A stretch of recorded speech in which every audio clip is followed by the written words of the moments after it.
এই মুহূর্তে চলছে বিপিএল, আর বিপিএল চলাকালীন গরম খবর, বাংলাদেশ দল বিশ্বকাপে ভারতে যাচ্ছে না, বাংলাদেশের ইচ্ছা শ্রীলঙ্কায় গিয়ে বিশ্বকাপের ম্যাচ খেলবে। এসব নিয়ে আলোচনা করতে আমার সঙ্গে আছেন মোহাম্মদ সেকান্দার আলী। আমি সেকান্দার ভাইকে প্রথম প্রশ্নটা করতে চাই, সেকু ভাই, বিশ্বকাপে বাংলাদেশ কি ভারতে যাচ্ছে কি যাচ্ছে না, এটা নিয়ে আপনার কাছে লেটেস্ট কি তথ্য আছে?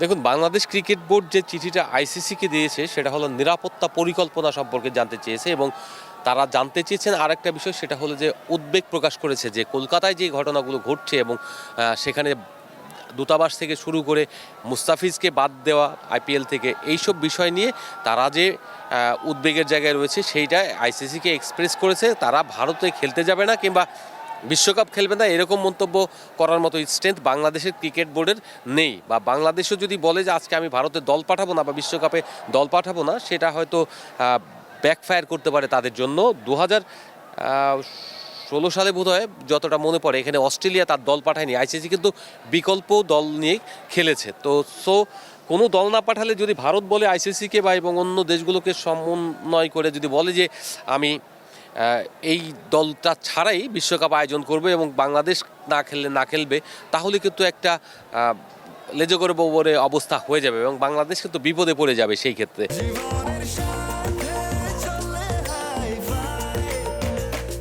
স্বাস্থ্যকর অল টাইম হানিকম, সব সময় অল টাইম হেলদি লাইফ। বিশ্বকাপ খেলা অনিশ্চয়তার মুখে পড়বে, বরঞ্চ বাংলাদেশ যেটা করতে পারে নিরাপদ ভেন্যুতে বাংলাদেশের গেমগুলো স্থানান্তর করার জন্য আবেদন করতে পারে, বা সেটা আইসিসি এই বিষয়গুলো দেখবে। নিরাপত্তার টোটাল বিষয়টাই কিন্তু একটা সময়ে আইসিসি টেক কেয়ার করেছে এবং এবারও কিন্তু সেই জিনিসটা টেক কেয়ার করার মতো জায়গায় চলে এসেছে। যদিও আমাদের এখানে অনেকেই অনেকভাবে বলছেন যে এখানে খেলতে যাব না, এটা করব না, এটা কিন্তু অফিসিয়াল কোনো স্টেটমেন্ট এখনও বাংলাদেশ ক্রিকেট বোর্ড থেকে দেয়নি, বা আইসিসি দেয়নি, কিংবা ভারতীয় ক্রিকেট বোর্ড থেকেও দেওয়া হয়নি। মুস্তাফিজকে যে কারণে আপনার ইন্ডিভিজুয়াল মুস্তাফিজ হলো একটা ফ্র্যাঞ্চাইজির একটা অংশ, এবং ফ্র্যাঞ্চাইজির নিরাপত্তা দেয় হলো তাদের লোকাল যারা নিরাপত্তা বাহিনী থাকে তারা, কিন্তু ন্যাশনাল টিম যখন বিশ্বকাপ দল থাকবে তখন তার নিরাপত্তা বলয়ে থাকবে আপনার যেসব রাষ্ট্রীয় সবচেয়ে শক্তিশালী বাহিনীগুলো, এবং তারা যে কাউকে যে কোনো সময় ফায়ার করে দিতে পারে এই রকম অবস্থা। তো সেই ক্ষেত্রে কলকাতায় পশ্চিমবঙ্গে খেলার কোনো প্রয়োজন পড়ে না, এবং তারা যদি মনে করে বেঙ্গালুরু চেন্নাইয়ের মতো জায়গায় ভেন্যু পরিবর্তন করতে পারে। যদিও আমরা ক্রীড়া উপদেষ্টা আসিফ নজরুলের একটা পোস্ট দেখলাম যে বিসিবি সিদ্ধান্ত নিয়েছে যে ভারতে খেলতে যাবে না, তাহলে কোথায় খেলবে? শ্রীলঙ্কায় আইসিসি অনুমোদন দিয়েছে কিনা না, যদি আইসিসি বলে যে ভারতে যদি না খেলতে যাও তাহলে তোমাদের জন্য বিশ্বকাপ তোমরা খেলতে পারবে কি পারবে না তোমরা সিদ্ধান্ত নাও, তোমাদের খেললে ভারতে খেলতে যেতে হবে। তো সেক্ষেত্রে বাংলাদেশ কি করবে? বিষয়টা হচ্ছে যে এখন যে পরিস্থিতিটা তৈরি হচ্ছে সেই পরিস্থিতিটা খুব বিচক্ষণতার সঙ্গে মোকাবেলা করলে ভালো করতো বাংলাদেশ।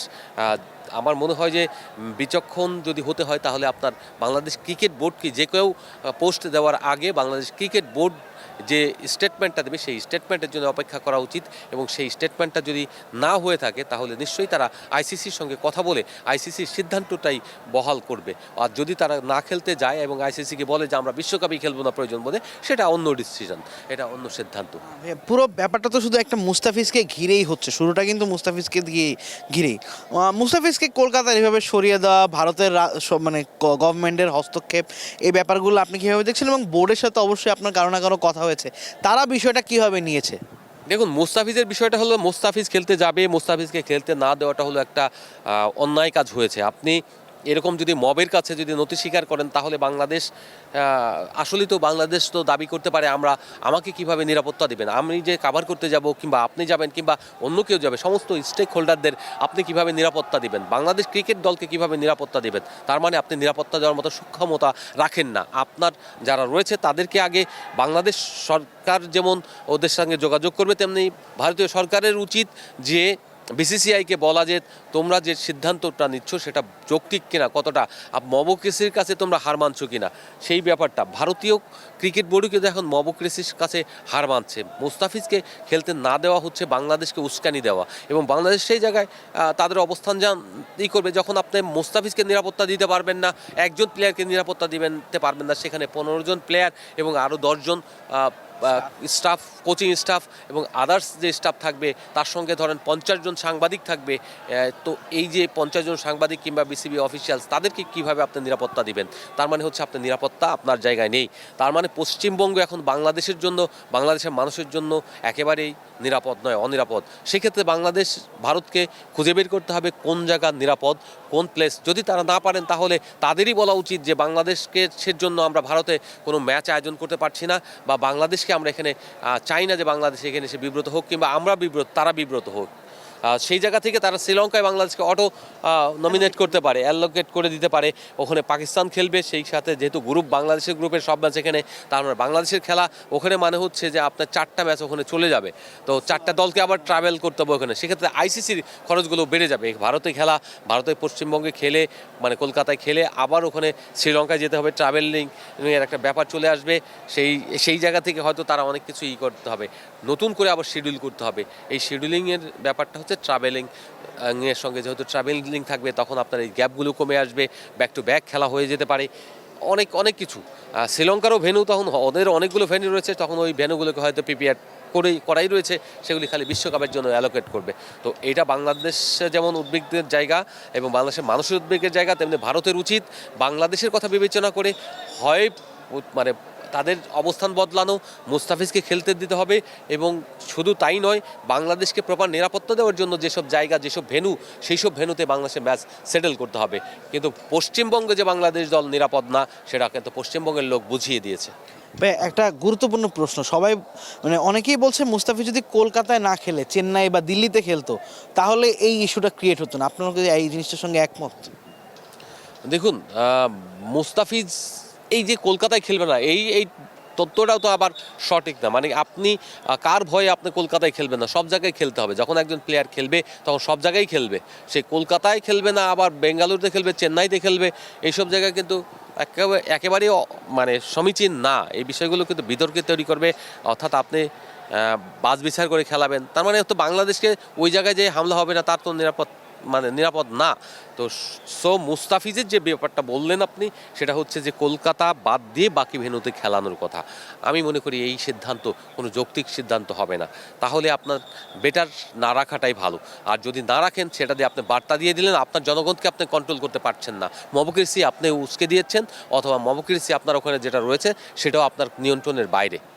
ভাইয়া, এমনি মুস্তাফিজ তো প্রায় 12 কোটি টাকা বাংলাদেশি টাকায়, বা 9 কোটি 20 লক্ষ রুপি একটা ভালো অ্যামাউন্ট পেতে যাচ্ছিলেন, বা একটা ভালো সম্মানই পেতে যাচ্ছিলেন। এমনি আপনার কারোর সঙ্গে কথা হয়েছে? মুস্তাফিজের কোনো খবর আপনি পেয়েছেন? ওনার কি অবস্থা, মানে উনি কি ব্যাপারটা প্রফেশনালি নিয়েছেন, নাকি উনি কীভাবে নিয়েছেন, এই ব্যাপারটাকে আপনি জানতে পেরেছেন? দেখুন, মুস্তাফিজ একদম সাইলেন্ট রয়েছে। দেখো, সিদ্ধান্তগুলোকে এখনও ঝুলে রয়েছে। বাংলাদেশের নির্বাচন রয়েছে ফেব্রুয়ারিতে, 7 থেকে 12 তারিখের মধ্যে। ডেটটা বোধহয় ডিক্লেয়ার করে দিয়েছে। তো সেই জায়গায় যদি আপনি 12 তারিখে নির্বাচন হয়ে যায়, তার পরবর্তীতে মার্চ কিন্তু দূরে রয়েছে। নির্বাচিত সরকার আসার পরে কিন্তু খুব দ্রুত পট পরিবর্তনের মানে পরিস্থিতি বদলাতে থাকবে, সম্পর্কের উন্নয়ন হবে আশা করি। তো সেই জায়গা থেকে পরবর্তীতে সিদ্ধান্ত যে আবার মুস্তাফিজকে ওখানে তারা ডেকে নেবে না, খেলাবে না, তা তো নয়। সেটা কিন্তু অনিশ্চিত। এখন রিলিজ দিয়ে দিচ্ছে ইনস্ট্যান্ট, হয়তো জনগণকে শান্ত করছে বা এই করছে। কিন্তু ঘটনা হচ্ছে যে আপনি যেটা হলো 9 কোটি টাকা, 9 কোটি 20 লাখ রুপি, এই 9 কোটি 20 লাখ রুপি তো এখন যখন কাউকে রাখবে না, তখন তো কিছু করার নাই, টাকাটা আপনি পাবেন না। কেন? একটা রাজনৈতিক পরিস্থিতির কারণে।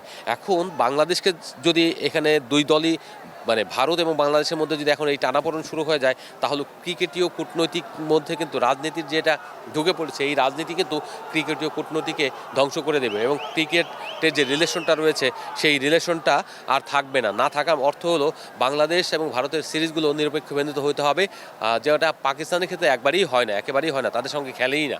তো সেটা যদি হয়, ভারত এবং পাকিস্তানের সঙ্গে হয় না, আবার ভারত বাংলাদেশের সাথে যদি না হয়, তাহলে টেস্ট যে এলিট 9টা টেস্ট খেলে, যারা টেস্ট চ্যাম্পিয়নশিপ খেলে, তাহলে তার মানে দুটো দলকে বাদ রেখে, পাকিস্তান এবং বাংলাদেশকে বাদ রেখে ভারতের অন্য 7 দলের সঙ্গে স্লট করতে হবে। যদিও 7 দলের সঙ্গে স্লট থাকে ম্যাচে, মানে ম্যাচগুলো হবে সেই ক্ষেত্রে।